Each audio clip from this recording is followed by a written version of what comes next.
श्री रामकृष्ण परमहंस वचनामृत। नमस्कार।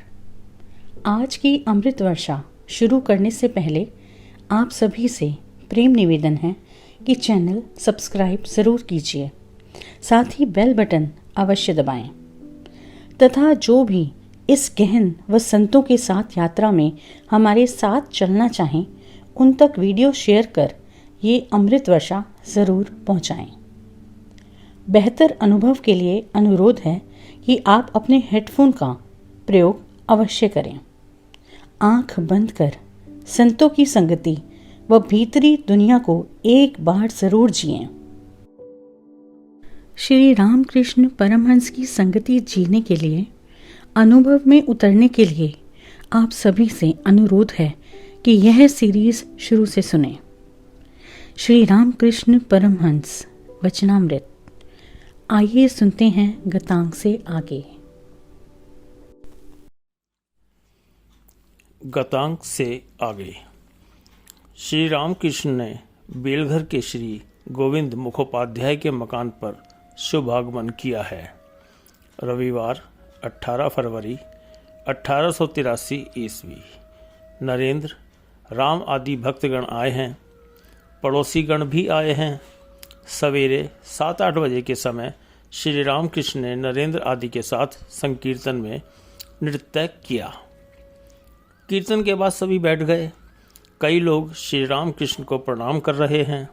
श्री रामकृष्ण बीच बीच में कह रहे हैं, ईश्वर को प्रणाम करो, वे ही सब रूपों में है, परंतु किसी किसी स्थान पर उनका विशेष प्रकाश है।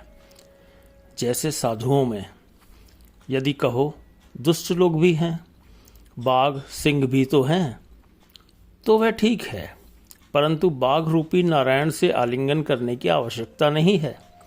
उसे दूर से प्रणाम करके चले जाना चाहिए। फिर देखो जल, कोई जल पिया जाता है, किसी जल से पूजा की जाती है, किसी जल से स्नान किया जाता है और फिर किसी जल से केवल हाथ मुंह धोया जाता है। तभी एक भक्त बोला, गुरुदेव, वेदांत का क्या मत है? इस पर श्री रामकृष्ण बोले, वेदांतवादी कहते हैं सो हम, ब्रह्म सत्य, जगत मिथ्या है, मैं भी मिथ्या है, केवल वह पर ब्रह्म ही सत्य है, परंतु मैं तो नहीं जाता।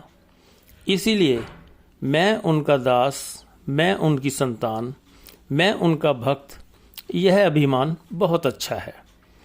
कलयुग में भक्ति योग ही ठीक है। भक्ति द्वारा भी उन्हें प्राप्त किया जाता है। देह बुद्धि के रहने से विषय बुद्धि होती ही है। रूप, रस, गंध, स्पर्श, ये सब विषय है। विषय बुद्धि दूर होना बहुत कठिन है। विषय बुद्धि के रहते सो हम नहीं होता। सन्यासियों में विषय बुद्धि कम है। संसारी गण सदैव विषय चिंता लेकर ही रहते हैं, इसीलिए संसारियों के लिए दासो हम। तभी एक भक्त बोला, गुरुदेव, हम पापी हैं, हमारा क्या होगा? इस पर गुरुदेव बोले, उनका नाम गुणगान करने से देह से सब पाप भाग जाते हैं। देह रूपी वृक्ष पर पाप पक्षी बैठे हुए हैं। उनका नाम कीर्तन करना मानो ताली बजाना है।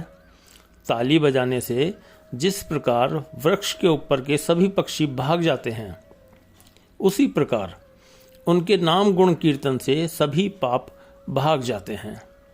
फिर देखो, मैदान के तालाब का जल धूप से स्वयं ही सूख जाता है।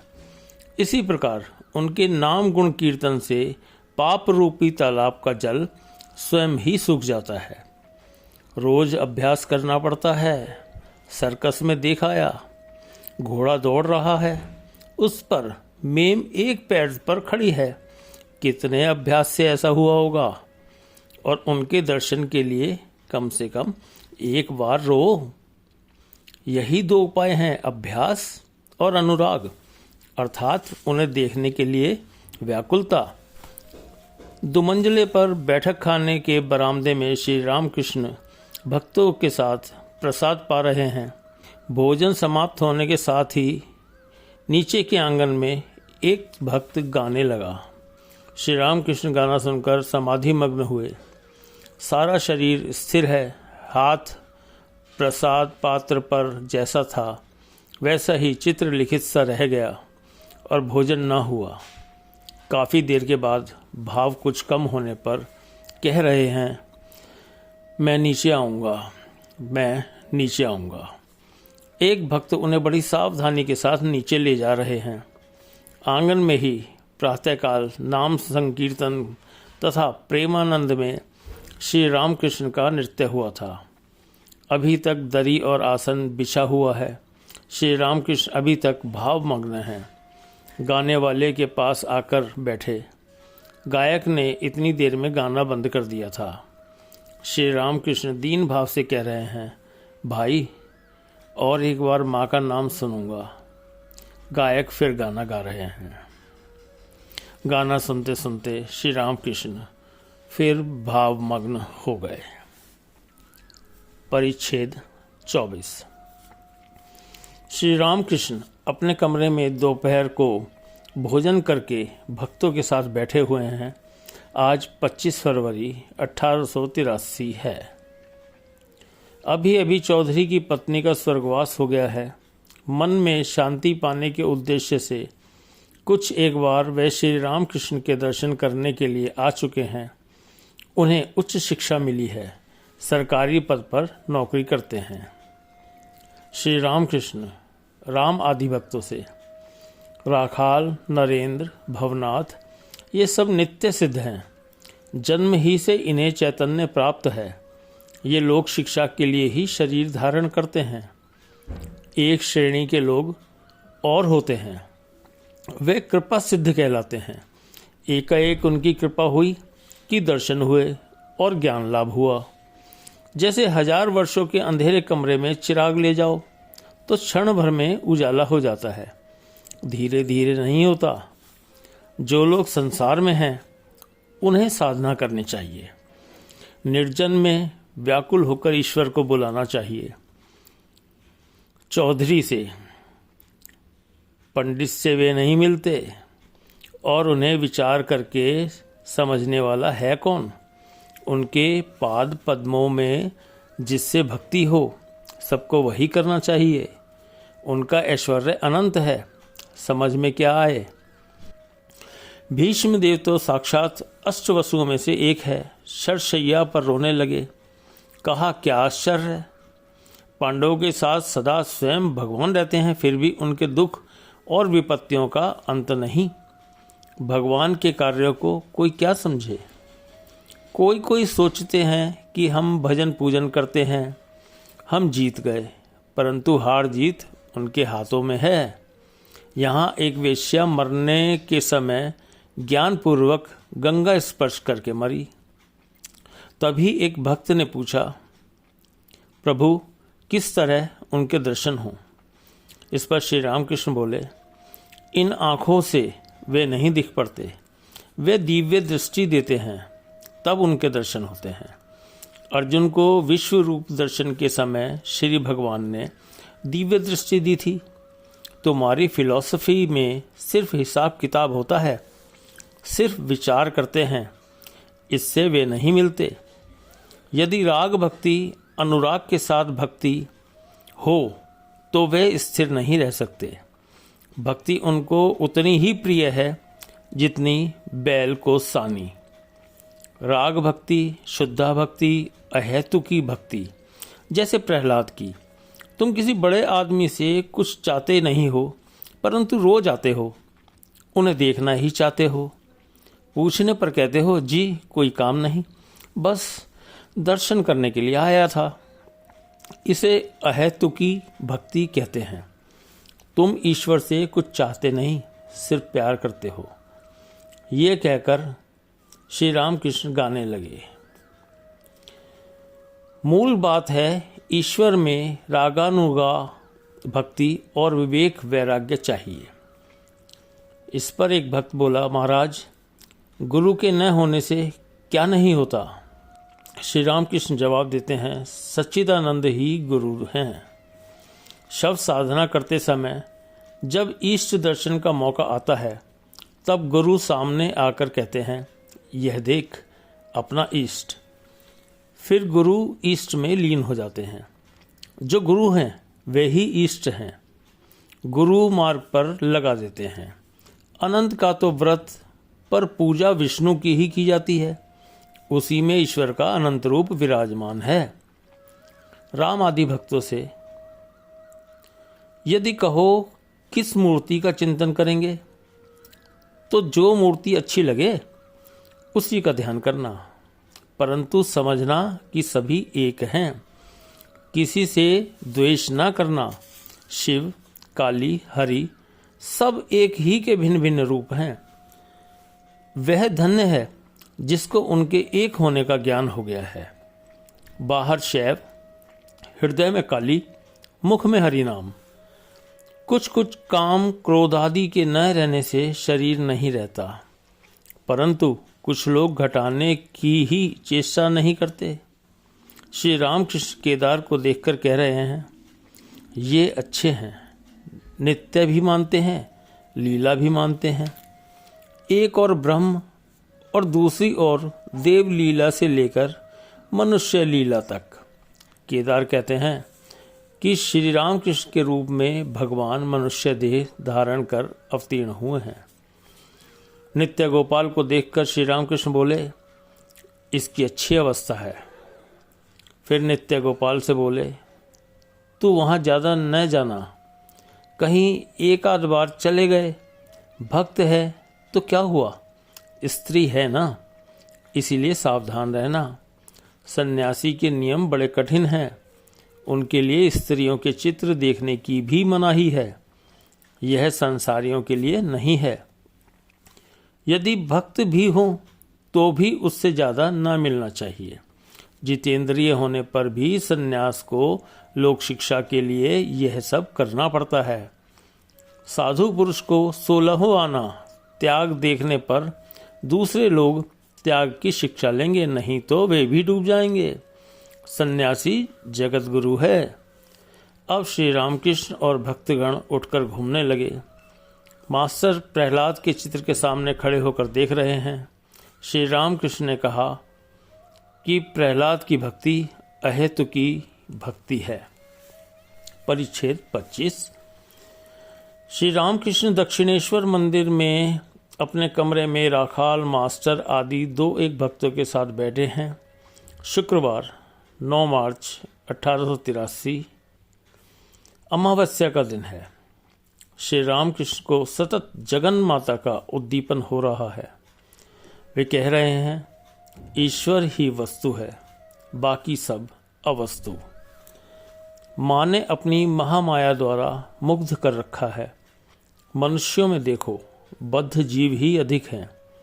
इतना दुख कष्ट पाते हैं, फिर भी उसी कामिनी कांचन में उनकी आसक्ति है। कांटेदार घास खाते समय ऊंट के मुंह से धर धर खून बहता है, फिर भी वह उसे छोड़ता नहीं, खाते ही जाता है। प्रसव वेदना के समय स्त्रियां कहती हैं, ओह अब और पति के पास नहीं जाऊंगी, परंतु फिर भूल जाती हैं। देखो, उनकी खोज कोई नहीं करता। अनन्नास को छोड़ लोग उनके पत्ते ही खाते हैं। एक भक्त ने पूछा, महाराज संसार में वे क्यों रख देते हैं? श्री रामकृष्ण बोले, संसार कर्म क्षेत्र है। कर्म करते करते ही ज्ञान होता है। गुरु ने कहा, इन कर्मों को करो और इन कर्मों को ना करो। फिर वे निष्काम कर्म का उपदेश देते हैं। कर्म करते करते मन का मैल धुल जाता है। अच्छे डॉक्टर की चिकित्सा में रहने पर दवा खाते खाते कैसा ही रोग क्यों ना हो, ठीक हो जाता है। संसार से वे क्यों नहीं छोड़ते? रोग अच्छा होगा तब छोड़ेंगे। कामिनी कांचन का भोग करने की इच्छा जब ना रहेगी तब छोड़ेंगे। अस्पताल के नाम लिखाकर भाग जाने का उपाय नहीं है। रोग की कसर रहते डॉक्टर साहब ना छोड़ेंगे। श्री रामकृष्ण आजकल यशोदा की तरह वात्सल्य रस में मग्न रहते हैं, इसीलिए उन्होंने राखाल को साथ रखा है। राखाल के प्रति श्री रामकृष्ण का गोपाल भाव है। जिस प्रकार माँ की गोद में छोटा लड़का जाकर बैठता है, उसी प्रकार राखाल भी श्री रामकृष्ण की गोद के सहारे बैठते हैं। श्री रामकृष्ण इसी भाव में बैठे हैं। इसी समय एक आदमी ने आकर समाचार दिया कि बान आ रहा है। श्री रामकृष्ण, राखाल आदि सभी लोग बान देखने के लिए पंचवटी की ओर दौड़ने लगे। बंगाल के उपसागर में ज्वार आने पर उनका बहुत सा जल गंगा में घुस जाता है और वह विशाल जलराशि की ऊंची लहर के रूप में जोरों से गर्जना करती हुई गंगा के पृष्ठभाग पर से उल्टी दिशा में वेग के साथ बढ़ने लगती है। लोग इसे बान कहते हैं। पंचवटी के नीचे आकर सभी बान देख रहे हैं। दिन के करीब 10:30 बजे का समय होगा। एक नौका की स्थिति को देख श्री रामकृष्ण कह रहे हैं, देखो देखो, उस नाव की न जाने क्या दशा होगी। मध्याह्न के आहार के बाद श्री रामकृष्ण ने थोड़ा सा विश्राम किया। धीरे धीरे अधर तथा अन्य भक्तगण आ गए। अधर सेन पहली बार श्री रामकृष्ण का दर्शन कर रहे हैं। अधर का मकान कलकत्ता बेनेटोला में है। वे डिप्टी मजिस्ट्रेट हैं। उम्र 29-30 वर्ष की होगी। अधर श्री रामकृष्ण के प्रति, महाराज, मुझे एक बात पूछनी है। क्या देवता के सामने बलि चढ़ाना अच्छा है? इससे तो जीव हिंसा होती है। श्री रामकृष्ण, शास्त्र के अनुसार मन की एक विशेष अवस्था में बलि चढ़ाई जा सकती है। विधिवादीय बलि में दोष नहीं है। जैसे अष्टमी के दिन एक बलि चढ़ाते हैं, परंतु यह विधि सभी अमावस्या के लिए नहीं है। मेरी अब ऐसी अवस्था है कि मैं सामने रहकर बलि नहीं देख सकता हूँ। फिर ऐसी भी अवस्था होती है कि सर्वभूतों में ईश्वर को देखता हूँ। चींटियों में भी वे ही दिखाई देते हैं। ऐसी स्थिति में एकाएक किसी प्राणी के मरने पर मन में यही सांत्वना होती है कि उसकी देह मात्र का विनाश हुआ है, आत्मा की मृत्यु नहीं है। अधिक विचार करना ठीक नहीं। माँ के चरण कमल में भक्ति रहने से ही हो जाएगा। अधिक विचार करने से सब गोलमाल हो जाता है। इस देश में तालाब का जल ऊपर से पियो, अच्छा साफ जल पाओगे। अधिक नीचे हाथ डालकर हिलाने से जल मैला हो जाता है। इसीलिए उनसे भक्ति की प्रार्थना करो। ध्रुव की भक्ति सकाम थी। उनके राज्य पाने के लिए तपस्या की थी, परंतु प्रहलाद की निष्काम अहेतु की भक्ति थी। भक्त ईश्वर कैसे प्राप्त होते हैं? इस पर श्री रामकृष्ण बोले, उसी भक्ति के द्वारा, परंतु उनसे जबरदस्ती करनी होती है। दर्शन नहीं देगा तो गले में छुरा भोंक लूंगा। इसका नाम है भक्ति का तम। भक्त, क्या ईश्वर को देखा जाता है? श्री रामकृष्ण, हाँ, अवश्य देखा जाता है। निराकार साकार दोनों ही देखे जाते हैं। चिन्ह में साकार रूप का दर्शन होता है। फिर साकार मनुष्य के रूप में भी वे प्रत्यक्ष हो सकते हैं। अवतार को देखना और ईश्वर को देखना एक ही है। ईश्वर ही युग युग में मनुष्य के रूप में अवतीर्ण होते हैं। परिच्छेद 26। काली मंदिर में आज श्री रामकृष्ण का जन्मोत्सव है। फाल्गुन शुक्ला द्वितीया है। दिन रविवार 11 मार्च 1863 ईस्वी।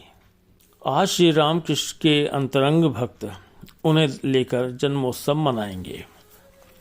सवेरे से भक्त एक एक करके एकत्र हो रहे हैं। सामने माता भवतारिणी का मंदिर है।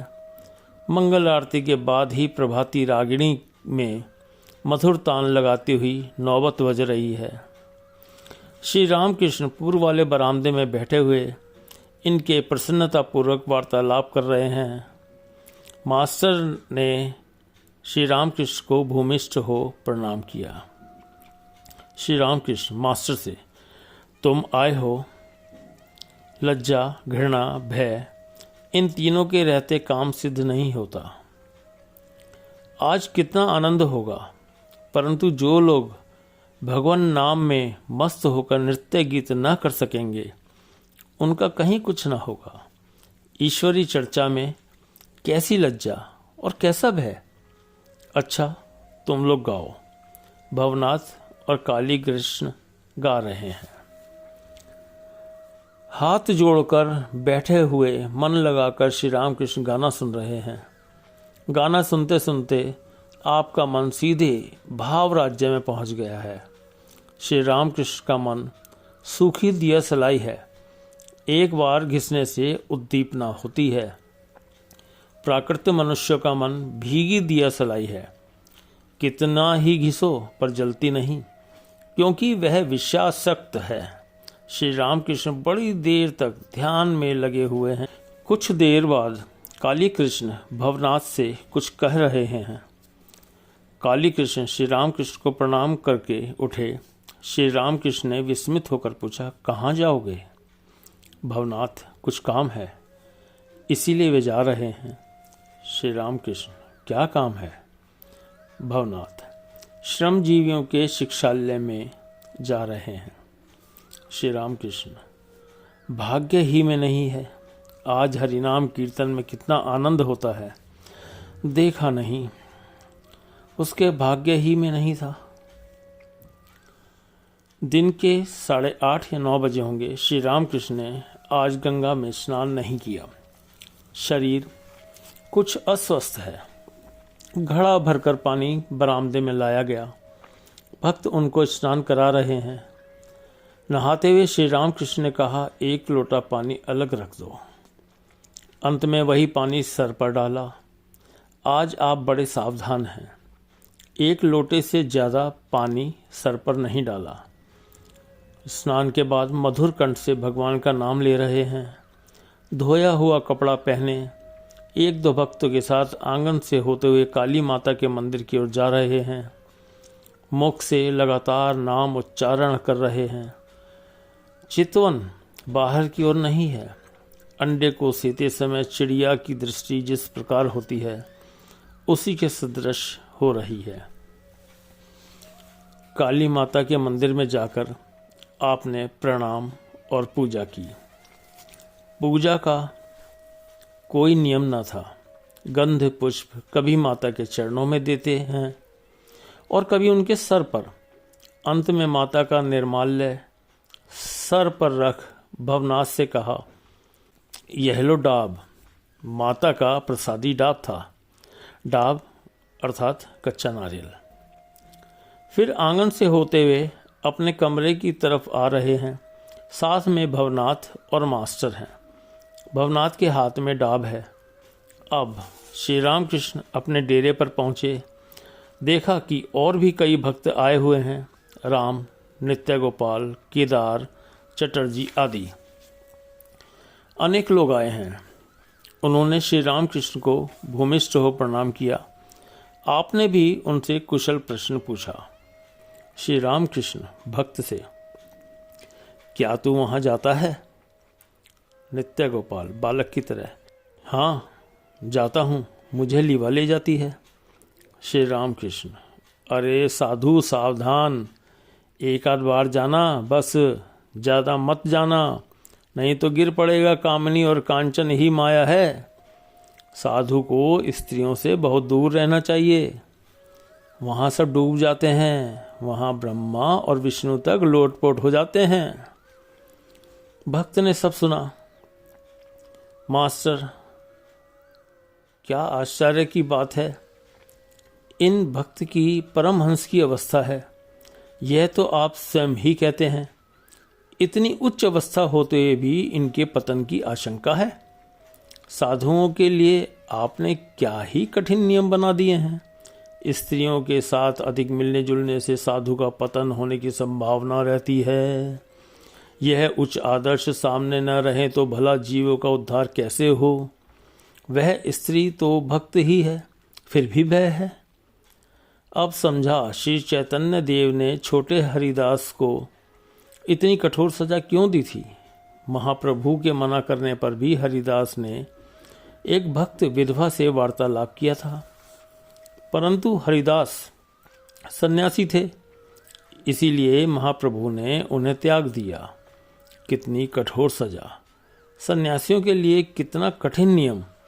फिर इन भक्त पर आपका कितना प्रेम है, आगे चलकर कोई विपत्ति ना आ जाए, इसीलिए पहले ही से इन्हें सचेत कर रहे हैं। भक्तगण निस्तब्ध होकर साधु सावधान यह गंभीर वाणी सुन रहे हैं। आप श्री रामकृष्ण भक्तों के साथ अपने कमरे के उत्तर पूर्व वाले बरामदे में आ गए हैं। भक्तों में दक्षिणेश्वर के रहने वाले एक गृहस्थ भी बैठे हैं। वे घर पर वेदांत की चर्चा करते हैं। श्री रामकृष्ण के सामने वे केदार चटर्जी से शब्द ब्रह्म पर बातचीत कर रहे हैं। दक्षिणेश्वर वाले, यह अनाहत शब्द सदैव अपने भीतर और बाहर हो रहा है। श्री रामकृष्ण, केवल शब्द होने से ही तो सब कुछ नहीं हुआ, शब्द का एक प्रतिपाद्य विषय भी तो होना चाहिए। तुम्हारे नाम ही से मुझे थोड़े ही आनंद होता है, बिना तुमको देखे सुलहो आने आनंद नहीं होता। दक्षिणेश्वर वाले, वह शब्द ही ब्रह्म है, अनाहत शब्द। श्री रामकृष्ण केदार से, आहा, समझे तुम, इनका ऋषियों का सा मत है। ऋषियों ने श्री रामचंद्र से कहा, राम, हम जानते हैं कि तुम दशरथ के पुत्र हो। भारद्वाज आदि ऋषि भले ही तुम्हें अवतार जानकर पूजें, पर हम तो अखंड सच्चिदानंद को चाहते हैं। यह सुनकर राम हंसते हुए चल दिए। केदार, ऋषियों ने राम को अवतार नहीं माना तो वे ना समझ थे। श्री राम के गंभीर भाव में, तुम ऐसा मत कहना। जिसकी जैसी रुचि और जिसके पेट में जो चीज पचे। ऋषि ज्ञानी थे, इसीलिए वे अखंड सच्चिदानंद को चाहते थे, पर भक्त अवतार को चाहते हैं। भक्ति का स्वाद चखने के लिए ईश्वर के दर्शन से मन का अंधकार हट जाता है।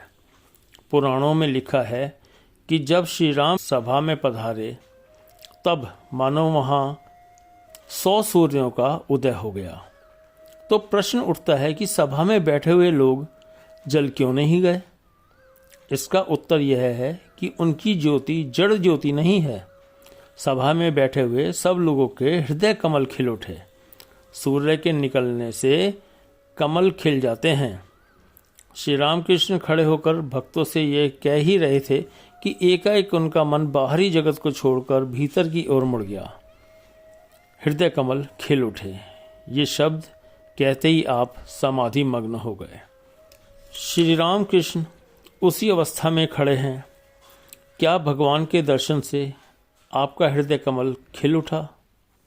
बाहरी जगत का कुछ भी ज्ञान आपको नहीं है।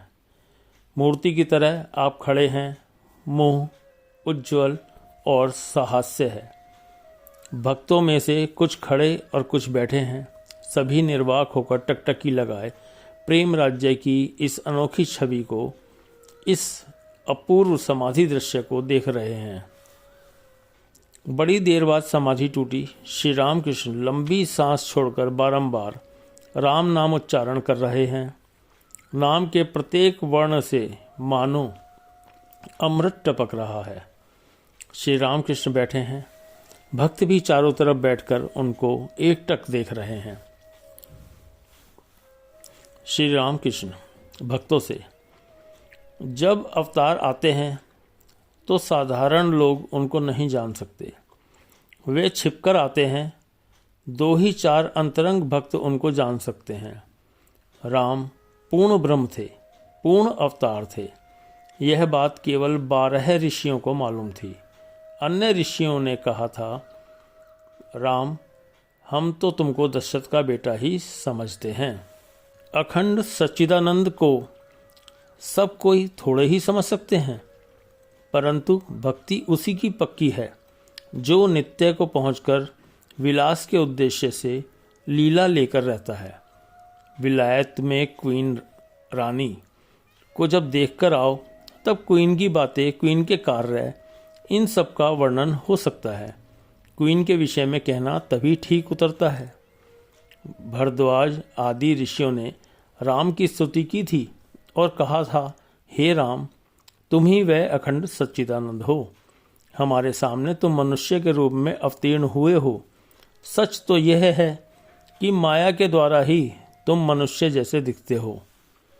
भारद्वाज आदि ऋषि राम के परम भक्त थे। उन्हीं की भक्ति पक्की है। शेष क्रमशः। हमारे चैनल को सब्सक्राइब अगर नहीं किया तो ज़रूर करें।